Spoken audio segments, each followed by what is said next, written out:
Agree, lalo kapag nag-workout ka. But for now,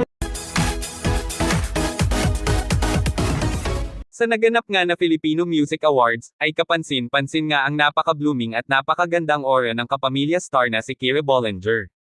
Pak na pak at talagang agaw attention din ang kanyang gown. Ayun nga sa Mega, na isa nga siya sa Best Dressed Women at first #Filipino Music Awards. Kabilang nga dito sina Janine Gutierrez at Rere Madrid. Narito at panoorin ang ilang kaganapan sa Filipino Music Awards.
agree, lalo kapag nag-workout ka.